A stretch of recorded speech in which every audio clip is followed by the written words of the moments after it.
Are 1031 exchange rules being broken? We're going to go through 5 1031 exchange myths so you understand the 1031 exchange rules. Make sure you stick around to the end where we talk about 1031 exchanges and your primary residence. This is one that even experienced investors may not know. Hey there, Christian Walsh, Wire Associates. We're real estate brokers based in Southern California, helping tenants and landlords and buyers and sellers navigate these crazy days. And we're here with a big update on 1031 exchanges.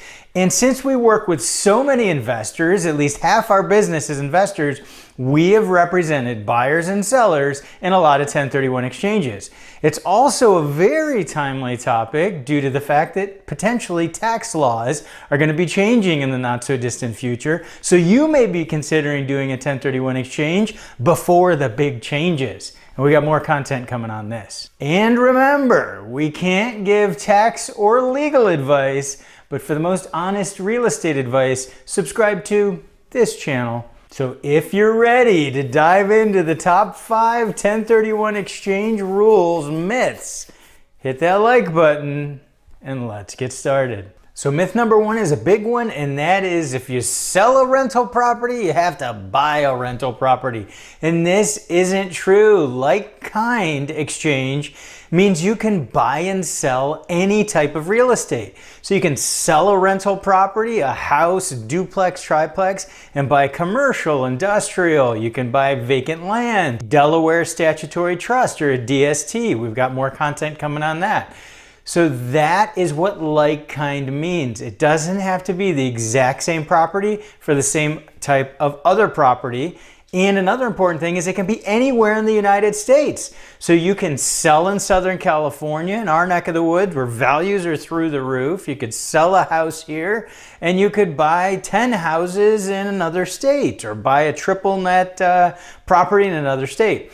So that's what you need to understand, that like-kind means any type of real estate to another type of real estate. Myth number 2, all that matters in the 1031 exchange timeline is you have 6 months to close on the next property.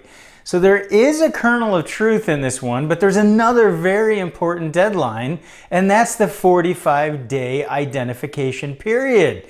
So basically, once the down leg closes, that's when the clock starts ticking. And it's a total of 180 days to execute the purchase of the property. But way back here at the beginning, in the first 45, you have to identify what is known as the up leg.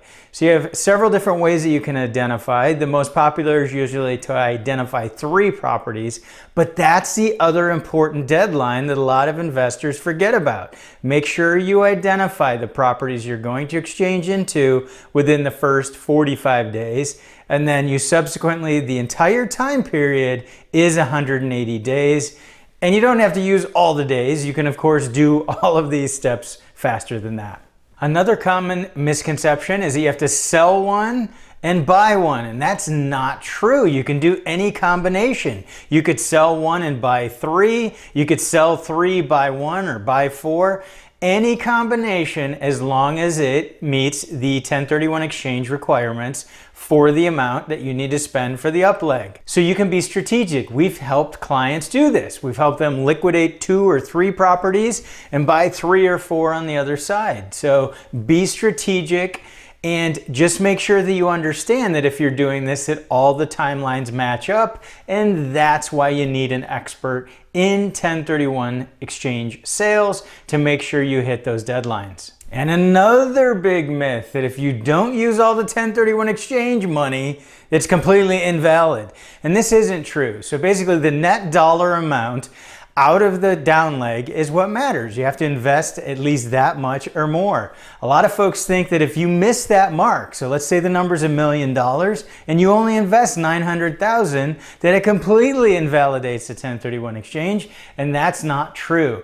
It is actually considered a partial exchange, and you would owe capital gains on the difference. So in our example, if you had to spend $1 million and you only spent $900,000, there would be capital gains tax on that $100,000. So don't worry, you can do a partial exchange. Number 5, we told you we talked about 1031 exchanges and primary residences.